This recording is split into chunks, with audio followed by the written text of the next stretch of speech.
Alright guys, my name's Ryan Hamilton. You're watching the Panda MX5 channel, and today we're going to be doing part 1 on the rear subframe. The reason I haven't had a video in a while is because I was waiting on my diff, and I just got word on that. It's still in Japan. I have another 3 weeks before it even gets into the US, and another week or two still before it even gets shipped to me. So I figured I'm going to go ahead and start getting some stuff together, get the subframe in the car. That way it's easier just to mount it all up as soon as the diff gets here. And then other than that, we're all set to go. We got some new parts to install. Let's get to unboxing.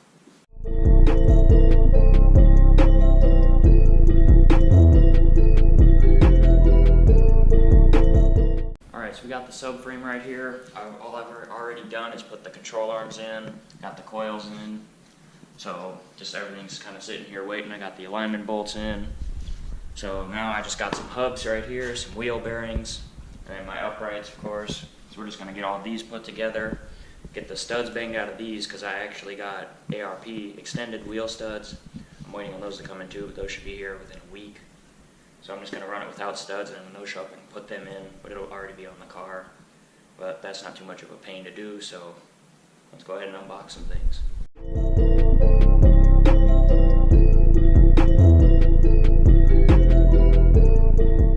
So everything's all unboxed now. We just got some stock factory hubs. And the reason I got stock is because I've read from many reputable Miata sources, and I've talked to some people, and they all say that for the power I want to make, stock hubs and bearings and everything in the rear is fine. The first thing that's going to go is the transmission, which I already knew I was going to have problems with that, so I'm going to work into that into the future. But for now, these are stock. I just got to swap the studs out. We got the wheel bearings, just press those on, then press them into my uprights right here. Just clean these up a little bit. And then we'll go ahead, throw those on the subframe, get the frame in the car, and drop it all down. Now that we got everything unboxed, I'm just going to clean these out. They've been sitting outside for a while. There's a little bit of rust in there where the bearing goes. So I'm just going to hit those with a wire brush real quick. And also my lower control arm bolts, there's just some nasty stuff. So I'm going to clean these up, a little bit of never sees, and then start putting things together.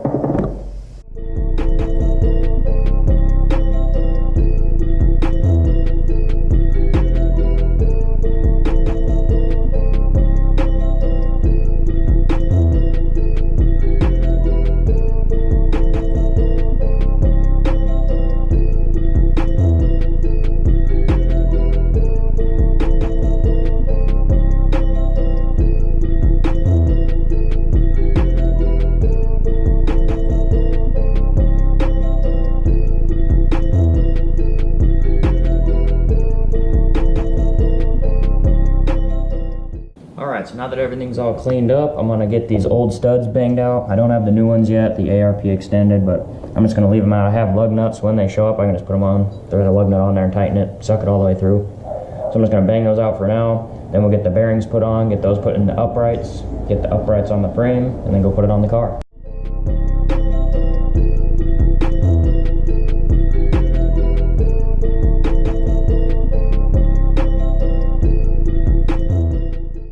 Alright, so now that all those studs have been banged out, we're ready to put the bearings into the uprights. Actually, I was just looking around. I don't have the snap rings for these, so I just went ahead and ordered some. And they should be here, I don't know, a couple weeks or so. So we can't get too much farther than this. We'll just put the bearings in for today and then pick this video up when we're done with that. So just to start, I'm going to put some grease on the bearing here, put it all up inside here. And then I'm going to use this old bearing on top of it. Smash it in with the piece of wood just so it doesn't damage anything, and then hopefully it all goes in smoothly. Alright, now that everything's all greased up, I'm just going to set the old bearing on there, then one of these blocks of wood, pound it in, and hopefully it doesn't go in crooked.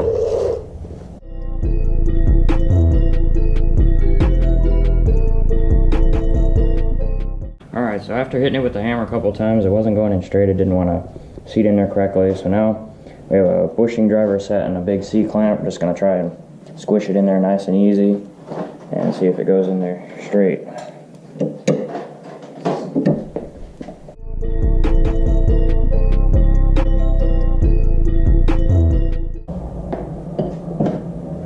Alright, now I got to go to a little bit smaller one just so it fits inside here. Press it all the way down till it sits on the lip that's inside there, and then these are all seated in.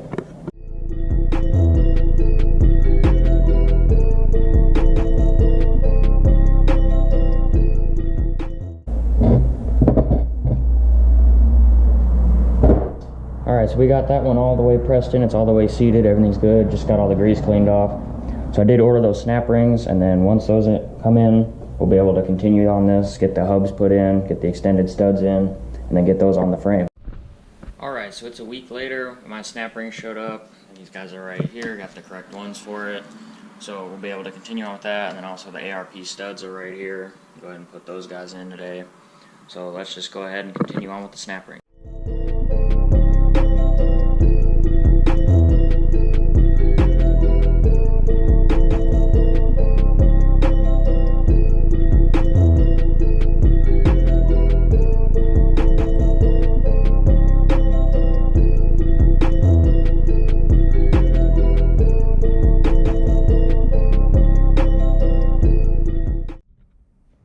So the snap rings are all in. I'm just going to unbox these ARP extended studs real quick. We'll get those put in the hubs and then press the hubs into the wheel bearing assemblies.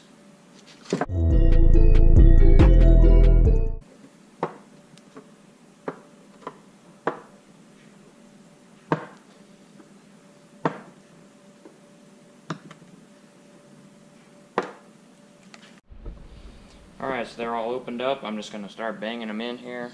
Find out what's the easiest way. I can't put a lug nut on them because I don't have a brake rotor on there yet, so it's not long enough. So using a lug nut to draw it through wouldn't actually work, so I'm just going to bang them in with a hammer like I did on my fronts. Alright, so we finally figured out a way that works. I tried hitting them with a hammer and different couple things, but it wasn't working, so I just put a lug nut on there with a little spacer piece just because there's this long part on the bottom so the threads wouldn't reach. This works just perfect, doesn't bottom out. And then I just hit them with some WD-40 just so I don't, melt any threads or anything like that. But it's all pressed in, it's all the way even. So I'm just going to do the rest of them on the two hubs and then go ahead and press these into the bearings.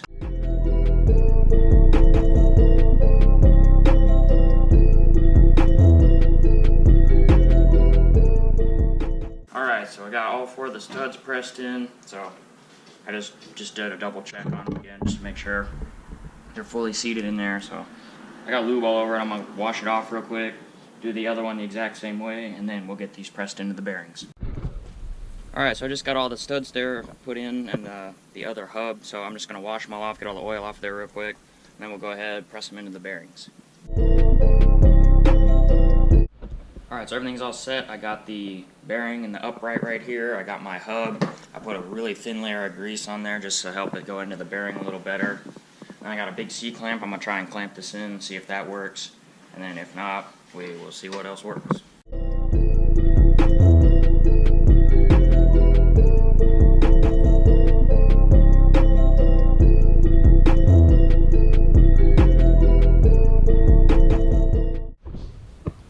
Alright, so we got those all banged in. Both of them are set. The left and right are all good to go.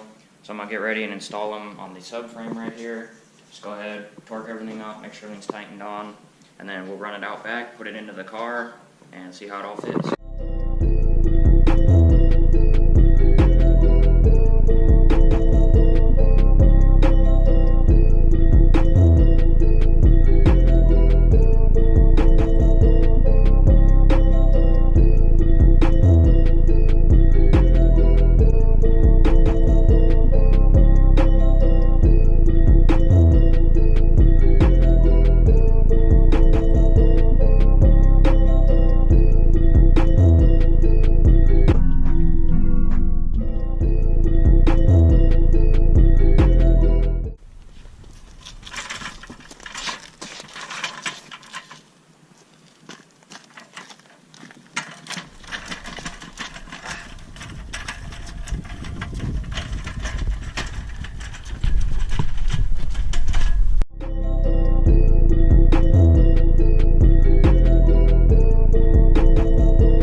Now I just got to start the rest of the bolts for the rear subframe, tighten those up, torque it all on, and then we'll be able to put the wheels on, test fit, and drop it down and see how it looks.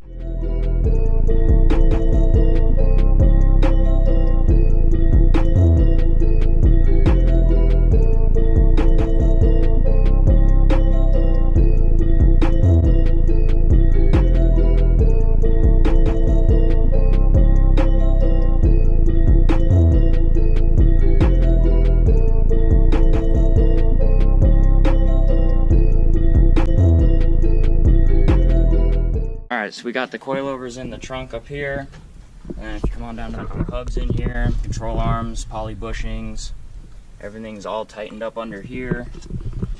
And then I will be running a fuel cell, that's why the gas tank isn't in there, so if you were wondering why I didn't put that in first, that's why. Alright guys, so the whole subframe's in, we just got it all torqued up, everything's all good to go.